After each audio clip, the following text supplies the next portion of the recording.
Hello, this is Edith Neumeyer, and I am the author of the book The Mystery of Adam.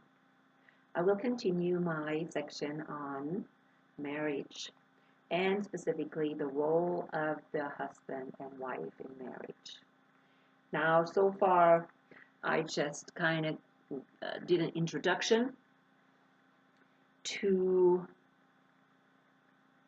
Genesis, and we saw that before the fall, God created them equal and assigned equal roles to them.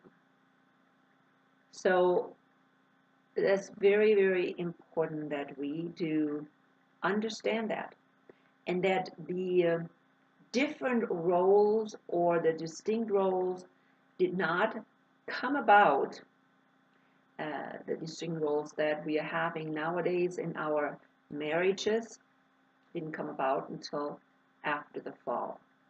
God wanted the man and the woman to rule together, to be helpers for each other, and to be equal partners in this journey.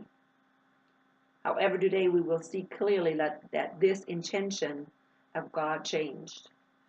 When the man and the woman sinned and fell, in chapter 3, Genesis chapter 3, when they rebelled against God and they did not follow God's instructions. And I'm saying right here, both did not follow God's instructions, because both received instructions from God to not eat from the garden in the middle. I said there is no excuse. The man was not created first, and therefore we saw very clearly that God gave that instruction not to eat from the middle of the tree from the middle of the garden to both of them. He gave to both of them the instructions what they ought to eat and what they not ought to eat. But both of them disregarded that instruction of God. And so they ate, they followed Satan, and this is the most important thing, they got disconnected from God. Okay, both of them. So right there and then, the marriage relationship that God intended as a man and a woman and God was destroyed. You cannot continue to have a marriage relationship with just the man and the woman and God not involved. But at that point, they were disconnected from the truth. They were disconnected from the life. They were disconnected from love. They were disconnected from all good qualities. And what did they have left? They had left a fallen world. A world that was now infiltrated by sin, that was really affected by sin, and that's all they could live. So therefore, they could no longer be really loving, kind, understanding, gentle, empathetic, anything and everything that is necessary to create a oneness, and the oneness that God wanted, was not able, and they were not able to create that. And so God did kind of prophesy about that. He foretold them what would happen. Okay? He said to the woman, because you guys sinned, this is what's going to happen to you. I will greatly multiply your pain in childbirth. In pain you shall bring forth children. Yet your desire shall be for your husband, and he shall rule over you. Okay, so that's what he told to the woman. Now it's interesting, we talked about human beings last time, and that original word was ha-adam, so it was a man, like a male being. But here again, if you continue in chapter 17, I just read 3:16, what he said to the woman. Now we can read what he said to the man. Okay? Now, here is what he said. Then to the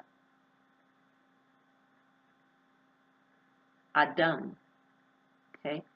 Then to the Adam, he said. Now look at this. We saw that before that the man was now called Adam. Now that is the same word, Ha-Adam, human being. Now it is interesting that again, original text said human being here. Question is, was the woman not a human being?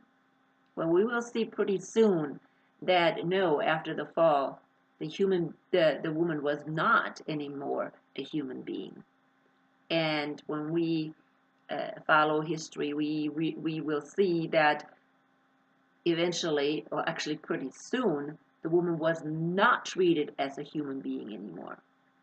So here we can see in verse 17, then to Adam he said, because you have listened to the voice of your wife, and have eaten from the tree about which I commanded you, saying, you shall not eat from it.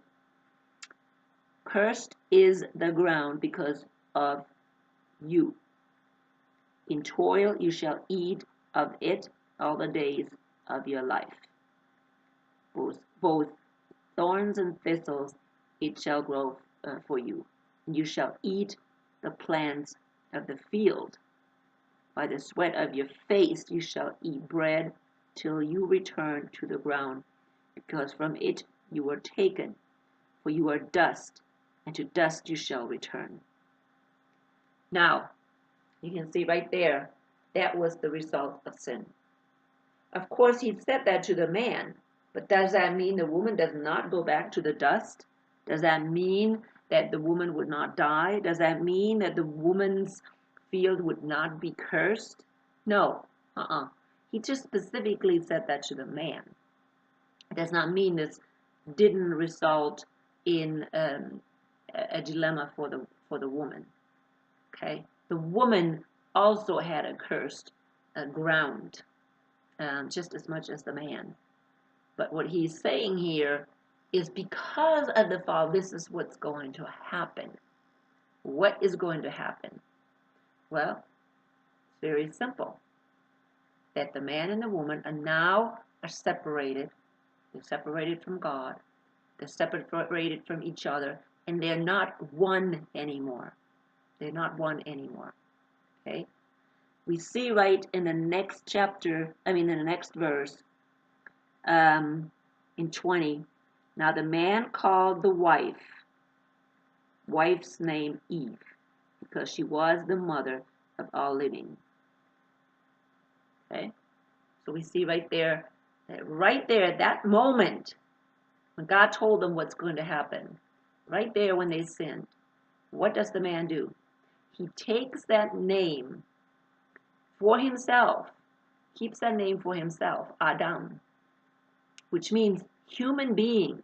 Please keep that in mind. It is so important, very important. He keeps the name human being for himself. And what does he do? The wife becomes the mother of all living. In other words, she becomes the bearing machine.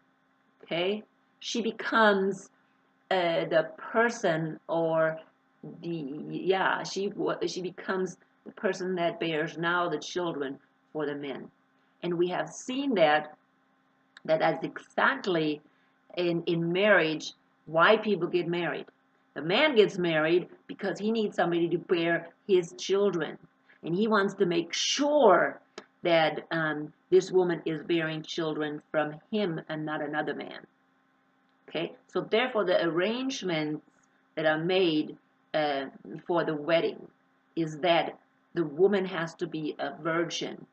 If the man finds out that she is not a virgin afterwards, it is like she was an adulterous woman.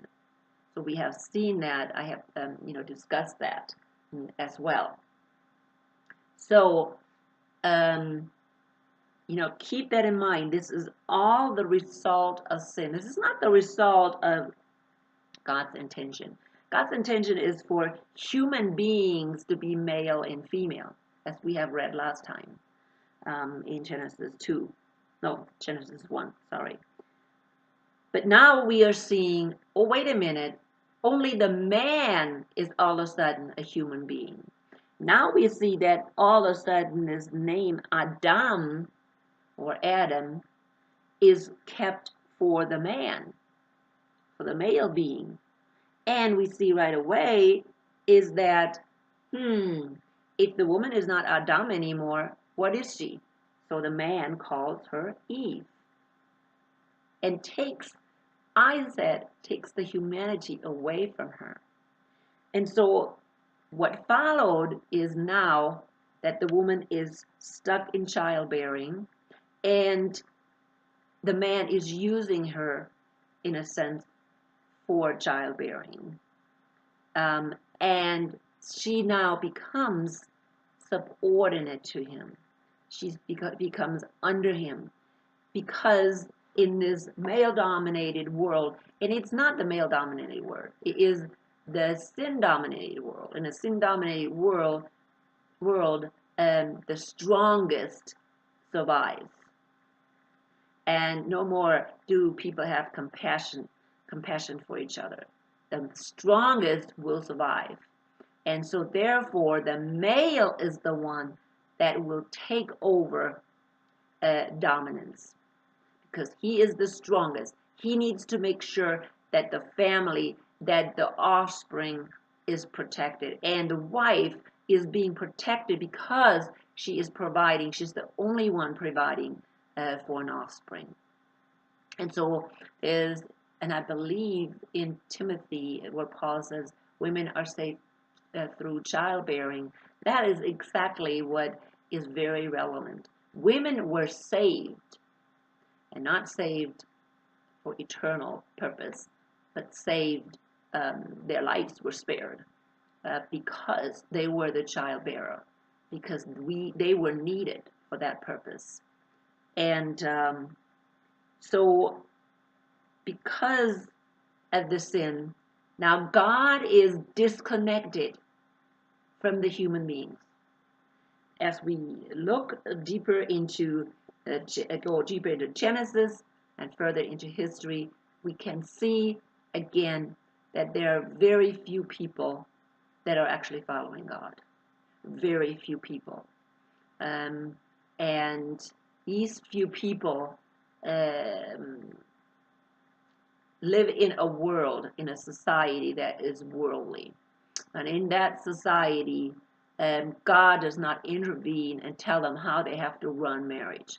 Marriage is run the way that the dominated male wants it, how the dominating male wants marriage to be run.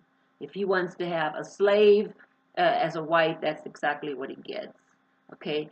And the worst part is, it says right here, that women's desire shall be for their husbands. So they're not fighting very much. Their desire is for their husbands. Well, for whatever reason that is, because he's providing for them, and because he's protecting them. It is kind of unclear why all of a sudden the woman's desire shall be for their husband, because that's not original. It's not original. God's intent was not for the woman to have that desire. That desire came from them switching their desire for God to all of a sudden human beings. So what happened after the fall is not biblical. Marriage developed, as we have seen with the marriage ceremony, totally and again, absolutely in a cultural surrounding.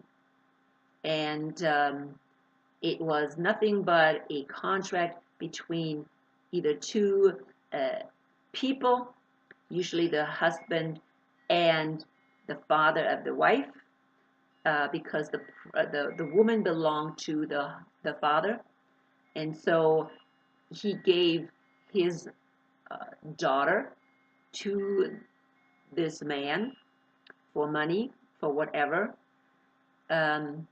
hoping that she will be taken care of. So It was all a cultural arrangement. God was not at all in this whole thing. Okay? The roles of the husband and wife developed because of culture. Men were stronger, so they did the work that required more physical ability. Women were weaker, and so women were doing jobs, like in the household, that didn't require as many physical um, abilities. Now we will see next time, I will go to the Proverbs woman and really look at her as maybe an example of a woman or a wife, what a wife's role may be. But again, even that woman was, that the role of her was affected absolutely by culture. So we should never forget that. But today, it is just interesting. There is nothing, and as we have seen that before with the marriage ceremony, there is nothing whatsoever that shows us what role the women or the wives had. We don't see it from Sarah. We see that Sarah, of course, didn't go out and fight with Abraham. She stayed home. She fixed meals. We see that. But that was not God ordained. We don't see too much what she is actually doing because we don't hear from her very much. The men went out and they conquered and they fought, and the women kind of stayed home and did whatever needed at home to support the marriage. And even when we look at the Jewish marriages, that's exactly what it was. The role of the woman was also to support the marriage. It was the role of the woman was not just to get children, okay, to bear children. That was one of them.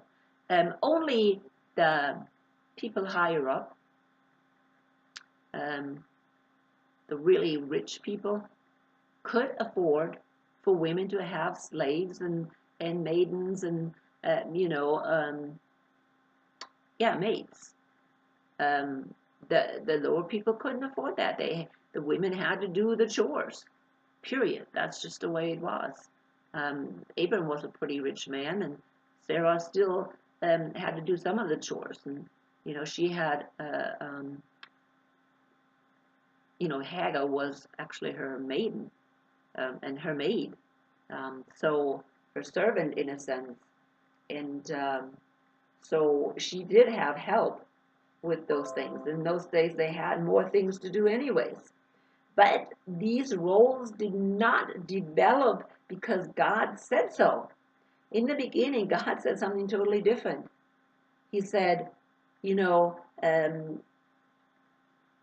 be fruitful and multiply and subdue the earth. That subduing the earth was for both of them. And unfortunately, well, that stopped after the fall and after sin entered into this world. So please, I will stop for today because I think I already have quite enough, and I don't want to start kind of a new section in this. But again, after the fall, marriage was influenced by culture. It was shaped by culture. It was not shaped by religion, because there were not that many people that really believed in God, or there was no church or anything like temple. Okay, not until Abraham started following God, and they didn't even have a temple then either. So everything was really in the hand, secular society. So I know today we think that these roles that people assume, the Christian people assume that women, the man and the woman should have, are biblical, but they're not. They came out of the fall. Very simple. Like the man being the protector, and the provider for, financial provider, that actually didn't even happen, financial provider in those days, because the family was still together even during the day.